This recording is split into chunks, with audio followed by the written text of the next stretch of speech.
الأنبياء والمرسلين وعلى آله وأصحابه أجمعين.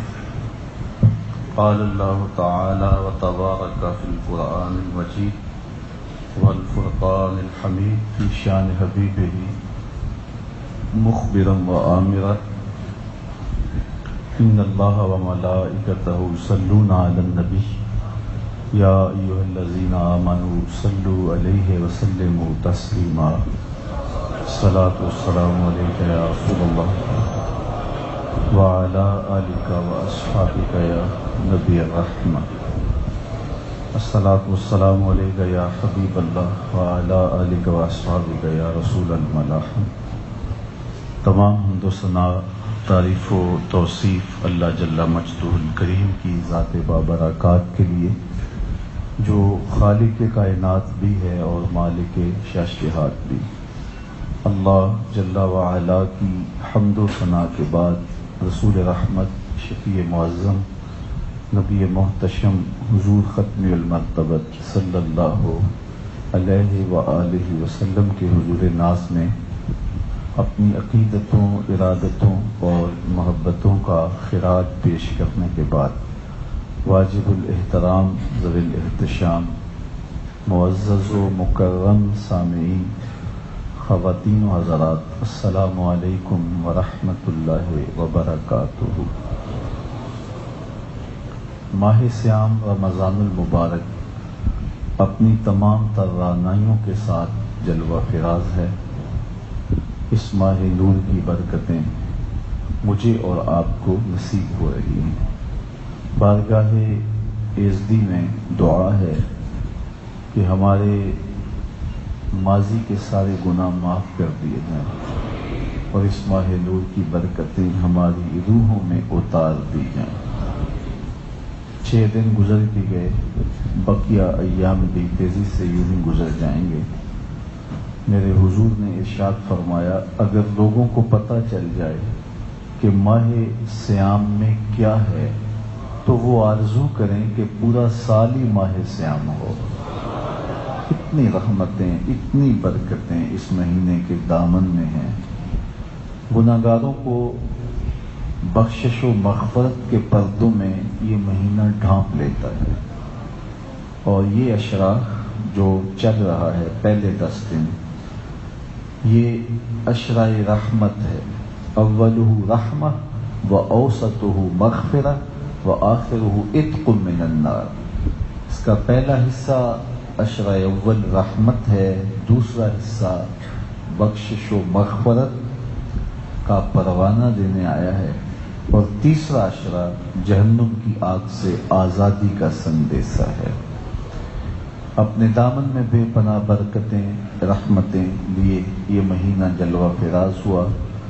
اس کے چاروں اجتماعات جمعۃ المبارک کے اور لیلۃ القدر کے انشاءاللہ مرکز مصطفیٰ میں نصیب ہوں گے تو بہت ساری برکتیں مجھے آپ کو نصیب ہوں گی. آج اسلام کے حوالے سے چند باتیں آپ سے گزار کرنا چاہتا ہوں.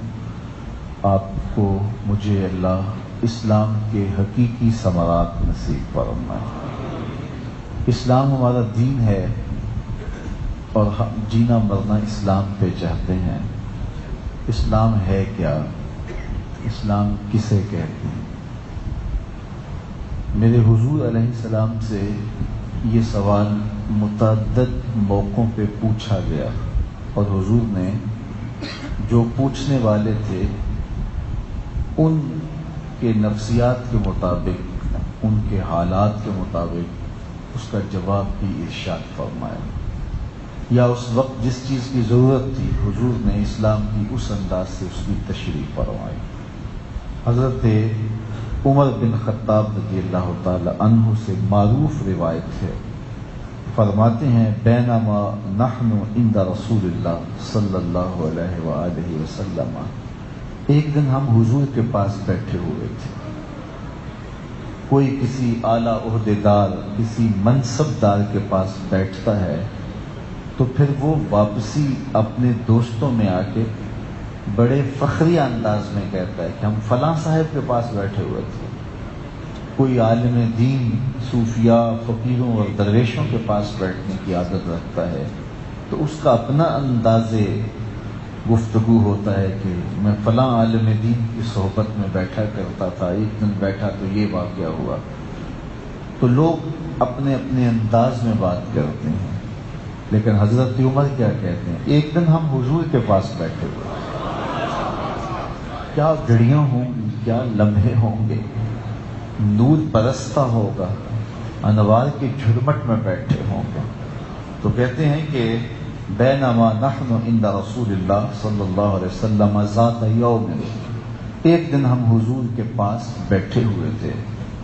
اطلع علینا رجل شدید و بیاض الثیاب، ایک شخص آیا جس کا لباس بہت سفید تھا، چٹا سفید لباس اس نے پہنا ہوا تھا. شدید و سواد الشعر، اور اس کے بال انتہائی سیاہ تھے. لباس الجھا تھا، اجلا ہوا تھا اور سفید اور شفاف تھا، اور بال گھنے تھے اور انتہائی سیاہ بال تھے. لا یرا علیہ اثر السفر، اس کے بشرے سے، اس کے لباس سے، اس کی وضاحت سے نہیں لگتا تھا کہ وہ مسافر ہے. مسافرت کے کوئی آثار دکھائی نہیں دے رہے تھے. آج کل بھی کوئی سفر سے آئے تو پھر بھی پتہ چلتا ہے کہ سفر سے آیا ہے، لیکن اس زمانے میں تو مسافر کی صورت ہی بتاتی تھی کہ یہ سفر کی صعوبتیں سہتے ہوئے آیا ہے. لیکن وہ اس طرح تازہ بتازہ تھا، چہرہ اس کا کھلا تھا، لباس اس کا اجلا ہوا تھا، سفید اور شفاف تھا، کوئی سلوٹ نہیں پڑی تھی، اور اس کے بال گھنے اور سیاہ تھے. تو مسافر لگتا نہیں تھا، آثار سفر اس کے چہرے سے نمایاں نہیں تھے. ولا یعرفہ منا احد، اور مقامی بھی نہیں تھا، ہم میں سے کوئی نہیں تھا کہ جو اسے پہچانتا ہو.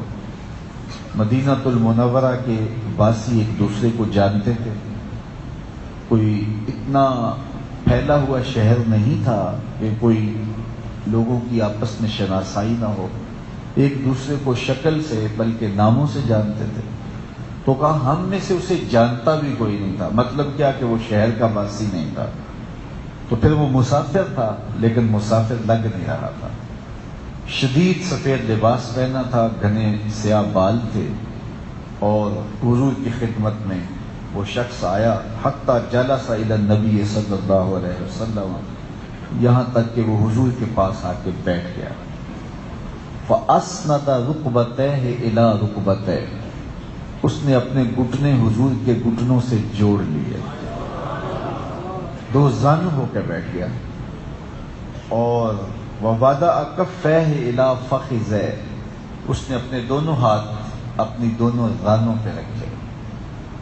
جس طرح بندہ تشہد میں بیٹھتا ہے رانوں پہ ہاتھ رکھے جاتے ہیں، تو اس طرح اس نے دونوں ہاتھ رکھے، دو زانو ہو کے بیٹھ گیا. اور بیٹھنے کے بعد عرض گزار ہوتا ہے. وقال یا محمد صلی اللہ علیہ وسلم اخبرنی عن الاسلام، کہنے لگا اے محمد صلی اللہ علیہ وسلم آپ مجھے اسلام کے بارے میں بتائیں، اسلام کیا ہے، اسلام کی خبر دیجیے. فقال رسول اللہ صلی اللہ علیہ وسلم، رسول کریم صلی اللہ علیہ وآلہ وسلم نے ارشاد فرمایا الاسلام ان تشہد اللہ الہ الا اللہ وان محمدا رسول اللہ. فرمایا اسلام یہ ہے کہ تو گواہی دے کہ اللہ کے علاوہ کوئی معبود نہیں اور محمد صلی اللہ علیہ وآلہ وسلم اللہ کے سچے رسول ہیں. وتقیم الصلاۃ، اور تو نماز ادا کرے، وتؤتی الزکوٰۃ، اور زکوٰۃ ادا کرے، وتصوم رمضان، اور رمضان کے روزے رکھے، وتحج البیت ان استطعت الیہ سبیلا، اور اگر تیرے پاس استطاعت ہے تو حج کرے. قال صدقت، کہنے لگا آپ نے بالکل سچ کہا. فقال فعجبنا له یسألہ ویصدقہ. حضرت عمر فرماتے ہیں ہمیں بڑا تعجب ہوا، خود ہی سوال کرتا ہے اور خود ہی تصدیق کرتا ہے. پھر اس نے حضور سے احسان کے بارے پوچھا، ایمان کے بارے پوچھا، قیامت اور اس کی نشانیوں کے بارے پوچھا. حضور بتائیں تو وہ کہے ہاں ہاں آپ نے سچ کہا ہے. ہمیں بڑا عجیب لگے اور تعجب ہو کہ خود سوال کرتا ہے اور خود ہی پھر اس کی تصدیق کرتا ہے. خیر وہ اٹھ کے چلا گیا. مجلس پہ سکوت طاری ہے، صحابہ کی آنکھوں میں استعجاب ہے. پھر حضور نے خود ہی فرمایا عمر جانتے ہو یہ کون تھا؟ کہا اللہ و رسولہ عالم، اللہ جانے اس کا رسول جانے. تو حضور نے فرمایا ھذا جبریل، یہ جبریل امین تھے جو تمہیں تمہارا دین سکھانے کے لیے آئے تھے. تو جبریل آ کے حضور کی خدمت میں بیٹھنے کا سلیقہ بتاتے ہیں کہ محبوب کی چوکھٹ پہ بیٹھے تو دو زانو ہو کے بیٹھتے ہیں. تو انہوں نے سوال جو کیا تھا، جو آج کا میرا موضوع ہے، وہ ہے اسلام. اسلام کیا ہے؟ تو حضور نے فرمایا اسلام یہ ہے کہ تو اس بات پر ایمان لائے کہ اللہ کے علاوہ اللہ کا کوئی شریک نہیں، وہی معبود حقیقی ہے اور میں اس کا سچا رسول ہوں. نماز تو ادا کرے، روزہ رکھے، زکوٰۃ دے، توفیق ہو تو حج کرے. تو یہ اسلام ہے کہ ایمان بھی لایا جائے اور اعمال صالحہ بھی بجا لائے. اللہ اکبر. ایک اور روایت حضرت عدی بن حاتم رضی اللہ تعالی عنہ اپنی کہانی سناتے ہیں. اللہ اکبر. مجھے پچھلے دن ایک صاحب ملے تو مجھے کہنے لگے میں بتانا چاہتا ہوں کہ میں آپ کے پاس کیسے آیا. تو وہ اپنی کہانی بتا رہے تھے کہ میں بڑا دنیا میں یوں کھبا ہوا تھا تو بس ایک صاحب نے مجھے بتایا تو یہ کہانی. تو ان کی آنکھوں میں آنسو تھے. تو میں اب سوچتا ہوں کہ اگر کوئی شخص اس ماحول سے وابستہ ہوا ہے تو اس کو بھی اپنی کہانی یاد ہے کہ میں کیسے پلٹ کے یہاں آیا. تو وہ کتنے خوش نصیب تھے اور اپنی کہانیاں کیسے انہیں یاد ہیں جو کفر سے نکل کے ایمان کی روشنی میں آئے تھے. تو حضرت عدی بن حاتم تائی کا بیٹا اپنے ایمان کا واقعہ بیان کرتا ہے. فرماتے ہیں کہ قال اتیت النبی صلی اللہ علیہ وآلہ وسلم، میں حضور کی خدمت میں حاضر ہوا. فقال اسلم تسلم، حضور نے فرمایا اسلام لے آؤ تمہیں امن ملے گا، تمہیں سلامتیاں ملے گی. قلت مل اسلام، میں نے کہا حضور مجھے بتائیے اسلام ہے کیا جس کی آپ مجھے دعوت دیتے ہیں، وہ اسلام ہے کیا؟ وقال، اور حضور نے ارشاد فرمایا تشہد اللہ الہ الا اللہ وانی رسول اللہ، تو اس بات کی گواہی دے کہ اللہ کے علاوہ کوئی معبود نہیں اور میں اس کا سچا رسول ہوں. وتؤمن بالاقدار کلھا، اور تو تمام قدروں پر ایمان لائے، اقدار پر ایمان لائے. لخیرہا وشرہا، اچھی تقدیر پر اور بری تقدیر پر. حلوہا ومرہا، وہ کڑوی ہو یا میٹھی ہو، تو تقدیر پر ایمان لائے اور اللہ پر ایمان لائے اور میرے پہ ایمان لائے. یہ اسلام ہے. تو حضور نے مختصراً اسلام کی یہ توضیح ارشاد فرمائی.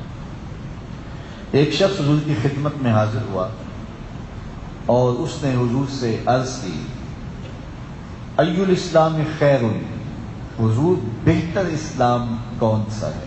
اسلام کی کون سی صورت ہے جو اچھی ہے؟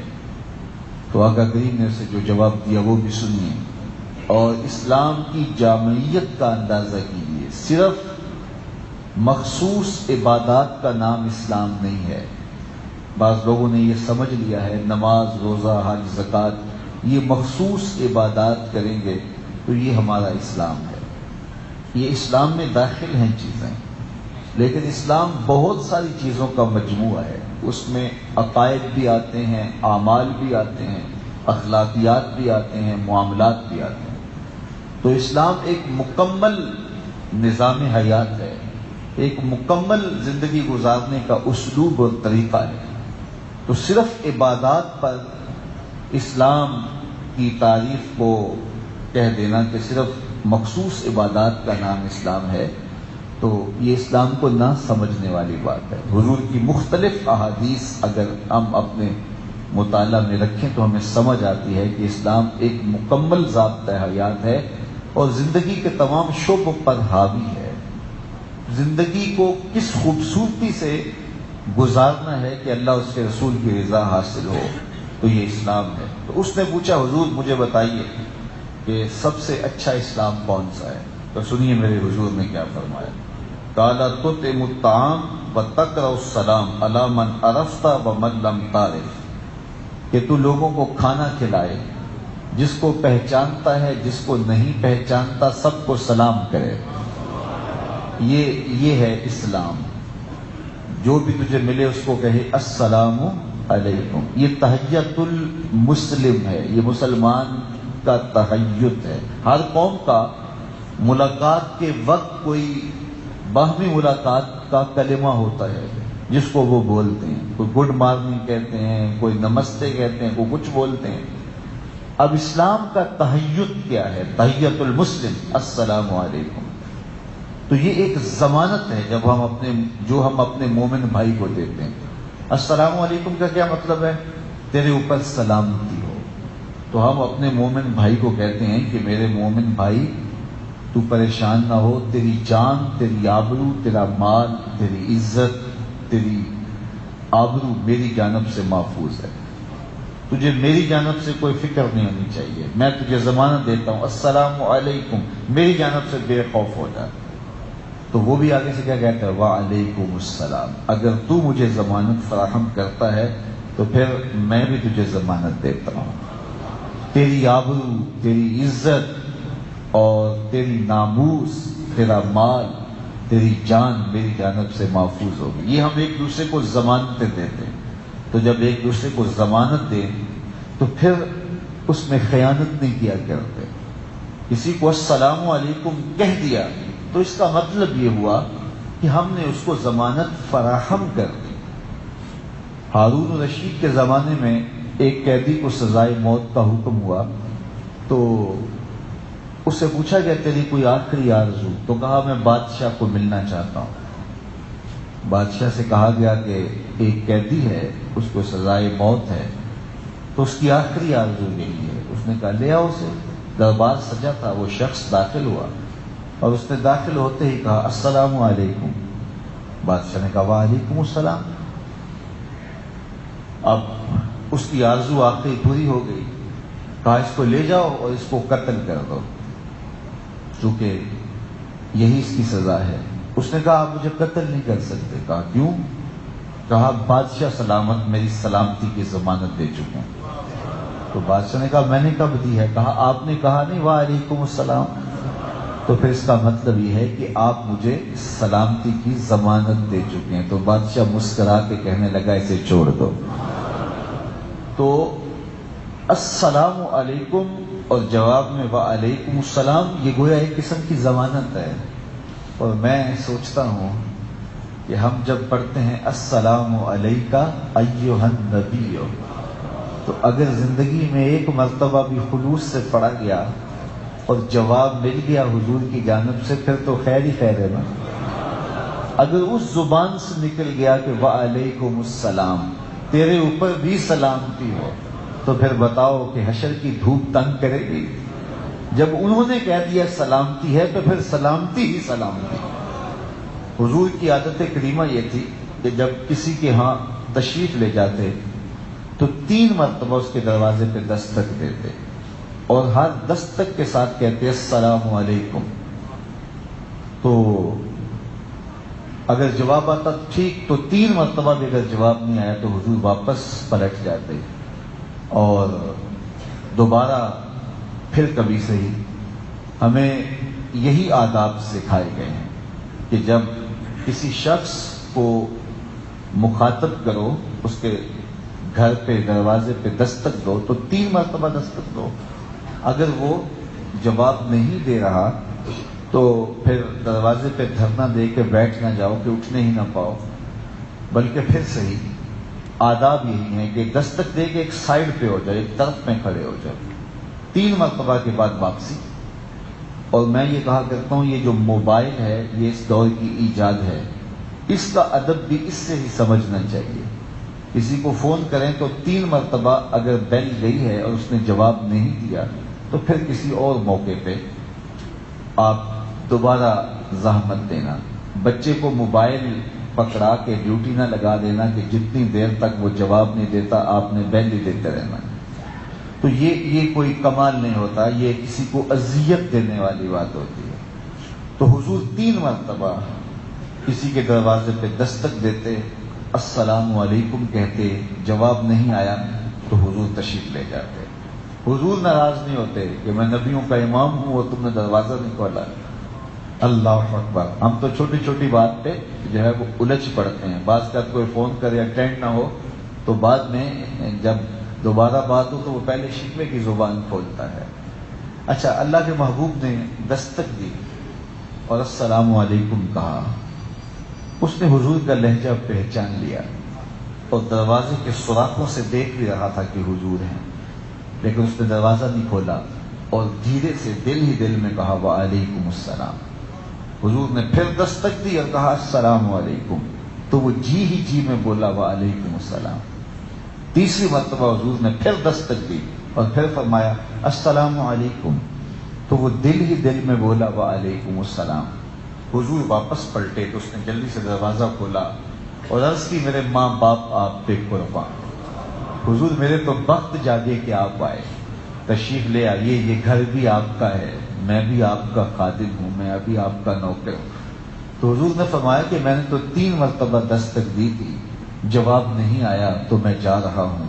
تو اس نے عرض کی حضور میں نے 3 بار سنا تھا لیکن میں قصداً ہولے ہولے بولتا رہا، میری آرزو یہ تھی آپ بار بار مجھے سلامتی کی دعا دیتے رہیں. السلام علیکم، السلام علیکم، السلام علیکم، تیرے اوپر سلامتی ہو، تیرے اوپر سلامتی ہو، تیرے اوپر سلامتی ہو. تو ان کی زبان سے اگر وعلیکم السلام کے لفظ نصیب ہو گئے تو پھر برکت ہی برکت ہے. اسی لیے ہم کہتے ہیں کثرت سے حضور پہ درود پڑھو. فرمایا کہ میں اہل محبت کا درود خود سنتا ہوں اور ان کو پہچانتا بھی ہوں. اللہ اکبر. تو فرمایا اسلام، بہتر اسلام یہ ہے کہ تو لوگوں کو کھانا کھلائے، جس کو پہچانتا ہے جس کو نہیں پہچانتا ان کو سلام کرے. حضرت ابو ہریرہ رضی اللہ تعالی عنہ سے ایک معروف روایت ہے جو آپ نے کئی بار علماء سے سماعت کی ہوگی، اور یہ اسلام کی حقیقی شکل ہمارے سامنے لاتی ہے کہ اسلام کی حقیقی صورت کیا ہے. مسلمان کسے کہتے ہیں؟ جس کے سجدے زیادہ ہیں، جو رکوع زیادہ کرتا ہے، جس کا قیام بہت لمبا ہوتا ہے. یہ بھی خوبیاں ہیں ایک بندہ مومن میں ہونی چاہیے. اللہ کے حضور نیاز مندی کا انداز اسے اختیار کرنا چاہیے. لیکن یہاں جو ارشاد فرمایا گیا، حضور علیہ الصلوۃ والسلام نے ارشاد فرمایا المسلم من سلم المسلمون من لسانہ ویدہ. مسلمان وہ ہوتا ہے جس کے ہاتھ اور زبان سے دوسرا مسلمان محفوظ رہے، زبان سے تیر نہ برساتا رہے.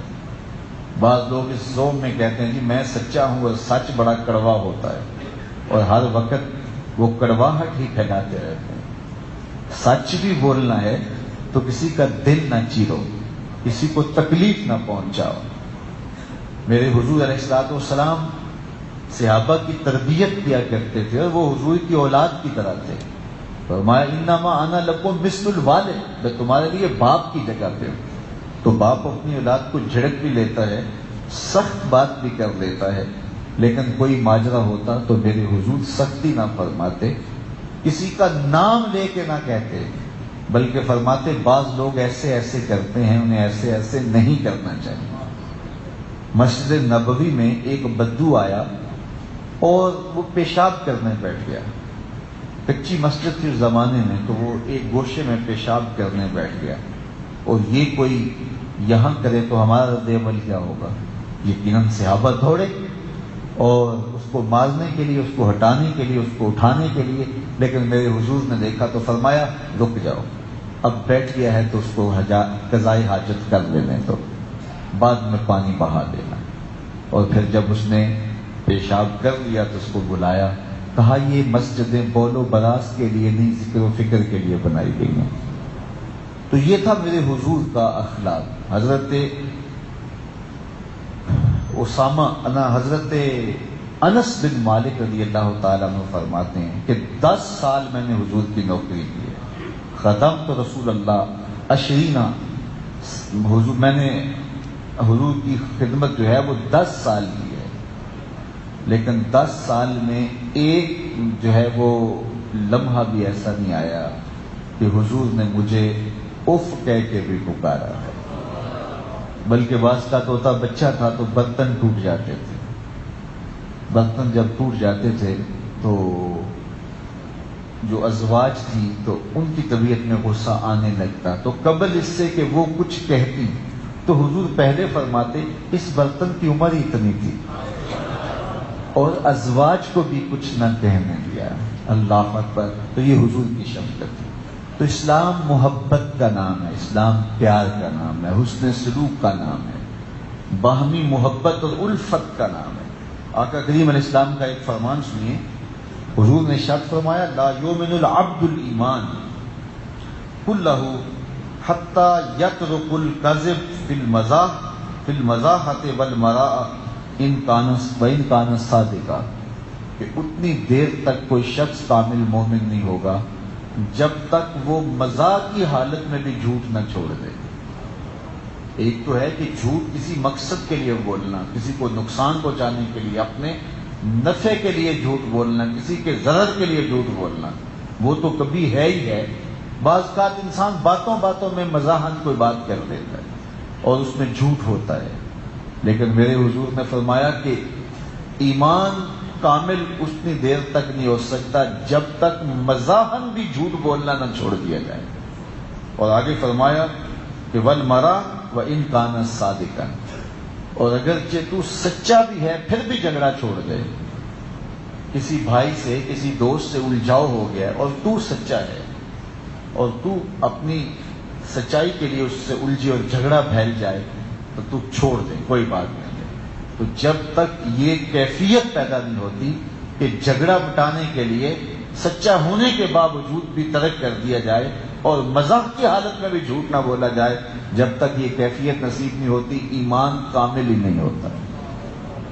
اور جو اہتمام سے جھوٹ بولیں، اپنے مقاصد مذمومہ کے لیے جھوٹ بولیں، کسی کو ضرر پہنچانے کے لیے جھوٹ بولیں، دھوکہ دہی کے لیے، دجل و فریب کے لیے جھوٹ بولیں، تو ان کا ایمان کیسے مکمل ہوگا؟ میرے حضور سے پوچھا گیا کہ مومن بزدل ہو سکتا ہے؟ کہا نہیں، مومن سخی ہوتا ہے، لیکن مومن بہادر ہوتا ہے، لیکن ہو سکتا ہے کبھی اس سے بزدلی بھی ہو جائے، آخر بشر ہے، کمزوریاں تو ہیں۔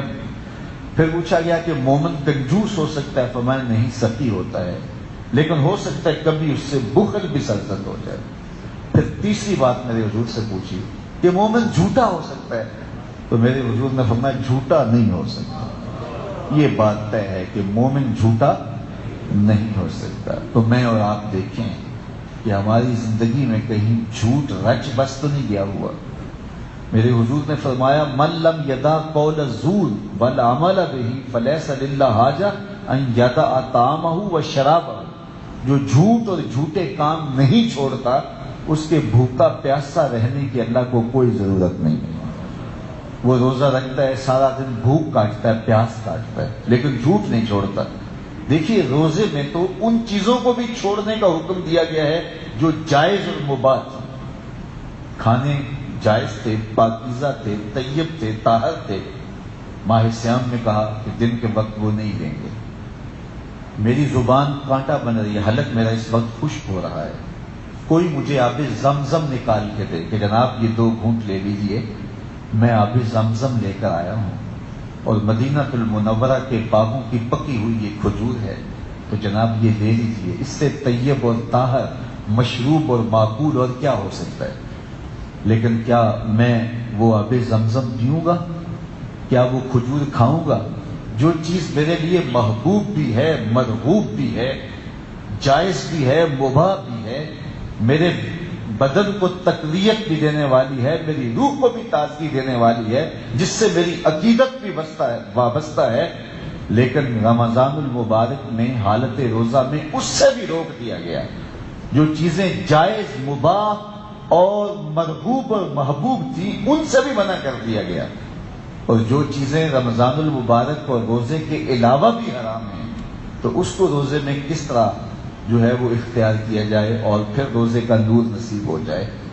جب آنکھ بھٹکے گی، خیال بہکیں گے، سوچیں آوارہ ہوتی رہیں گی، زبان غیبت، سب و شتم، چغلی، جھوٹ بولتی رہے گی، جب لہجوں میں تکبر رہے گا، انداز زندگی کے اندر جب ریاکاری موجود رہے گی، تو پھر سارا دن بھوک کاٹنی ہوگی، روزے کے ثمرات نصیب نہیں ہوں گے۔ روزہ تب نصیب ہوگا، روزے کی کیفیت تب نصیب ہوگی، روزے کا نور من میں تب اترے گا کہ جو چیزیں حرام ہیں ان کو تو چھوڑا ہی چھوڑا ہے، وقتی طور پہ جو چیزیں جو حلال ہیں وقتی طور پہ ان کو بھی چھوڑنا پڑے گا۔ تو اس لیے جو جھوٹ نہیں چھوڑتا اور جھوٹے کام نہیں چھوڑتا، میرے حضور نے فرمایا اس کو بھوکا پیاسا، اس کے بھوکا پیاسا رہنے کی اللہ کو کوئی ضرورت نہیں ہے۔ تو فرمایا کہ جو شخص جھوٹ مزاح کی حالت میں بھی نہیں چھوڑتا اور سچا ہونے کے باوجود وہ لڑتا رہتا ہے اور اپنا کہتا ہے جی میرا حق ہے، تو فرمایا ایمان کامل اس کو نصیب نہیں ہوگا، جو لڑائی سے بچنے کے لیے سچا ہونے کے باوجود بھی چھوڑ نہیں دیتا اور مزاح کی حالت کے اندر بھی جھوٹ نہیں چھوڑ دیتا۔ بلکہ حضور نے اسلام کا کتنا خوبصورت تعارف کروایا۔ آج دہشت گردی کے نام سے اور کس کس ناموں سے اسلام کو مطعون کیا جاتا ہے، جبکہ اسلام تو وہ امن کا دین ہے، وہ محبتوں کا دین ہے کہ فرمایا بالمومن من امنہ الناس علی دمائہم و اموالہم، مومن وہ ہے جس سے لوگوں کے مال اور لوگوں کی جانیں محفوظ ہوں۔ یہ مومن کی پہچان ہے، وہ کسی کی آبرو میں دخل اندازی نہیں کرتا، کسی کے اموال نہیں لوٹتا، لوگوں کی زندگیوں سے نہیں کھیلتا۔ ایک انسان کا قتل کرنا پوری انسانیت کا قتل کرنے کے مترادف ہے۔ بلکہ میرے حضور نے فرمایا جس شخص نے کسی انسان کے قتل میں آدھے جملے سے مدد کی، اللہ اس کو جہنم کی آگ میں جلائے گا۔ کسی کے قتل پر کسی کو ابھارا، کوئی بات کی، پورا جملہ بھی نہیں تھا، آدھے جملے سے اگر کسی نے کسی کے قتل پہ مدد کی تو اللہ تعالیٰ اس کو جہنم کی آگ میں جلائے گا۔ اب دیکھیے ام المومنین سیدہ عائشہ رضی اللہ تعالی عنہا سے اسلام کی ایک صورت اور اسلام کا ایک رنگ۔ ان عائشہ رضی اللہ تعالی عنہا لیس المومن الذی یبیت شبعانا وجارہ جائع الی جنبہ، فرمایا وہ شخص مومن نہیں ہے، یعنی کامل مومن نہیں ہے جو خود تو پیٹ بھر کے کھاتا ہے اور سو جاتا ہے اور اس کا ہمسایہ بھوکا رہا۔ اگر ہمسایہ بھوکا رہا اور وہ خود پیٹ بھر کے کھا کے سو گیا تو میرے حضور فرماتے ہیں اس کا ایمان کامل ہی نہیں ہے۔ تو مومن کی ذمہ داری ہے کہ وہ اپنے اطراف پہ نظر رکھے۔ ہمارا اسلام ہمیں یہ سکھاتا ہے اپنے ماتحتوں کی ضروریات کو سمجھیں، اپنے ہمسایوں اور اپنے رشتہ داروں، اپنے اقربا اور اپنے عزیزوں کی ضروریات کو سمجھیں، اور جو بس میں ہو وہ پورا کرنے کی کوشش کرے۔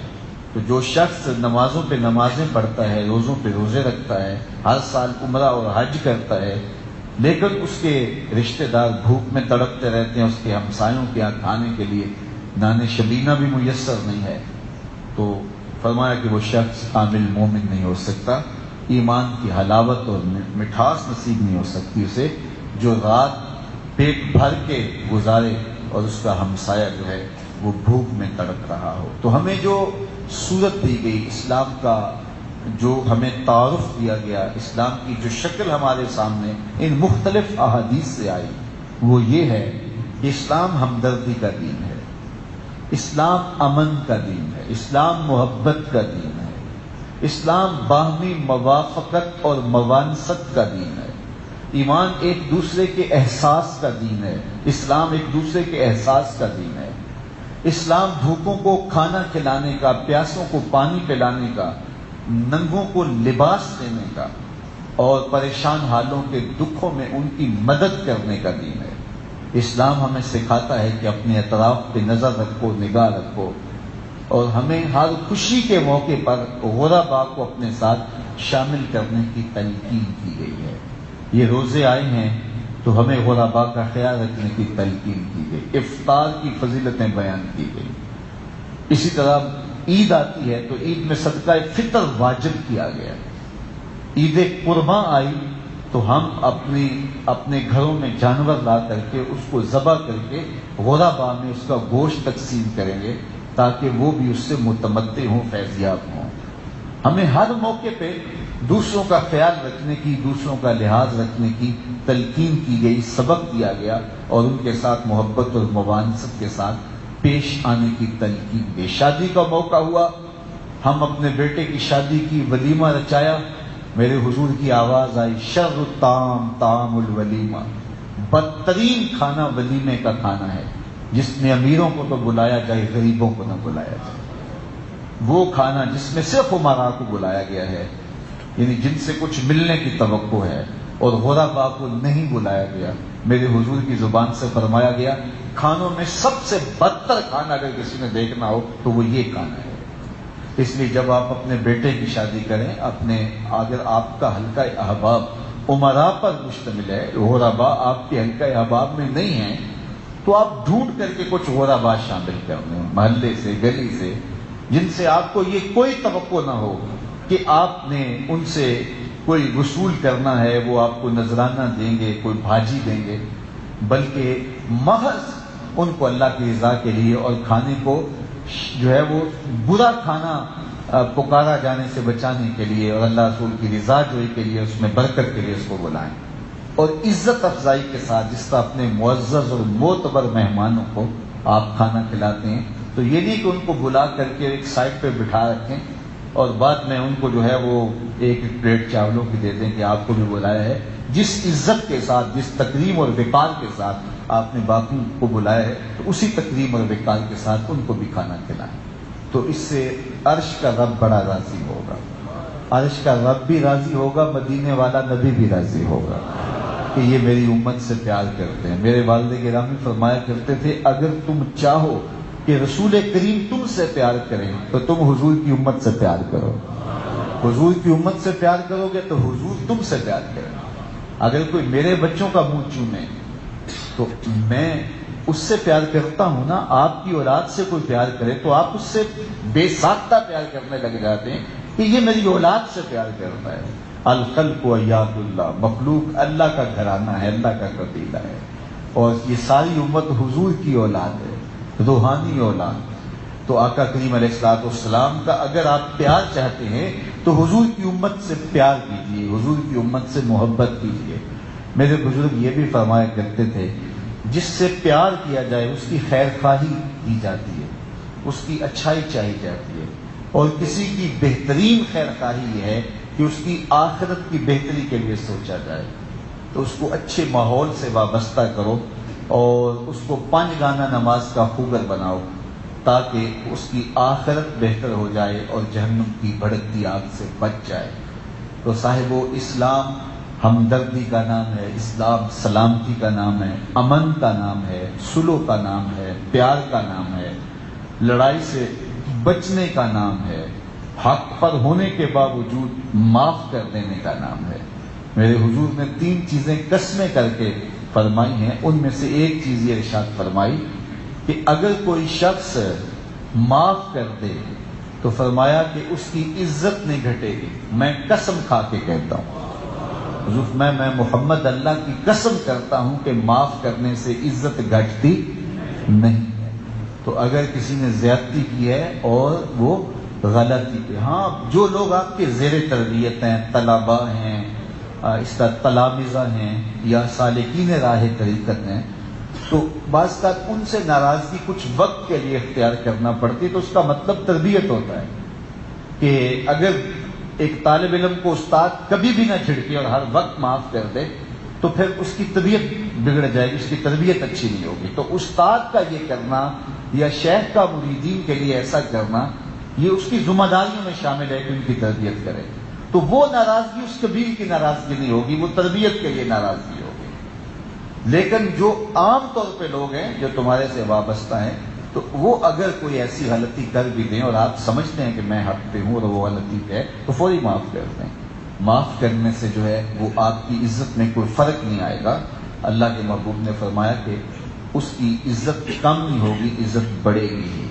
تو اس لیے ایمان محبت، پیار، الفت اور ایک دوسرے کے ساتھ حسن سلوک کا نام ہے. اللہ تعالیٰ جل شانہ ہمیں اسلام کی حقیقی تعلیمات سے مالا مال کرے اور ہمیں امن، محبت، عدل، عہد کی پاسداری، وعدوں کی پابندی، سچائی کے دامن کو تھامنا، جو صفات ہیں مسلم کی، وہ ساری کی ساری ہماری روحوں میں اتار دے اور ہمارے من میں چراغاں کر دے. مجھے آج وہ لمحے بھی یاد آ رہے ہیں جب ہم نے بھڑکتی ہوئی گرمی میں سائبان کے نیچے بغیر پنکھے کے جمعۃ المبارک ادا کیے تھے، اور جو ہے وہ گرمی کی شدت کی وجہ سے بعض لوگوں کا حال بڑا عجیب بھی ہو جاتا رہا ہے. آج میں اللہ کا شکر ادا کرتا ہوں کہ مرکز مصطفیٰ کا ایک اور مرحلہ مکمل ہوا اور آج ہم ایک آسودہ ماحول میں بیٹھے ہیں. یہ بھی ابھی کام مکمل نہیں ہوا. انشاءاللہ اگلے جمعۃ المبارک کے موقع پہ جب آپ تشریف لائیں گے تو مرکز مصطفیٰ کے اس حال کا کام مزید قریب ہو چکا ہوگا. پھر جو بقیہ اس کے کام ہیں، آپ لوگوں کی دعاؤں سے ہی سب کچھ ہو رہا ہے. آپ دعائیں جاری رکھیں کہ اللہ تعالیٰ جل شانہ بقیہ کام بھی اس کے تکمیل پذیر ہوں اور یہ بہت جلد تکمیل کی منزل تک پہنچے. جن لوگوں نے اپنا مال خرچ کیا، میں جانتا ہوں لوگوں نے 10-10 روپے بھی پیش کیے، لاکھوں بھی پیش کیے. میں ان سب کے لیے دعا گو ہوں، بلکہ جو گلی سے گزرتے ہوئے محبت کی نظر سے دیکھ بھی لیتا ہے، میرے دل سے دعائیں نکلتی ہیں، مالک اسے بھی محروم نہ رکھنا. اس شخص کے لیے بھی دعا گو ہوں کہ جو دیکھتا ہے تو اس کا جی چاہتا ہے کہ یہ بڑا کام میں کر سکوں، لیکن چھوٹا کام کرنے کی اجازت بھی اس کی جیب نہیں دیتی. میری آج کی مجلس میں اس کے لیے بھی دعا ہے کہ مالک اسے اتنا عطا کر کہ وہ اپنی خواہش اور اپنی آرزو اور اپنی تمنا کو پورا کر سکے. بعض تمنائیں بہت بڑی نہیں ہوتی ہیں، چھوٹی چھوٹی ہوتی ہیں. مجھے ایک شخص ملنے آتا تھا تو میرے پاس بیٹھا رہتا تھا.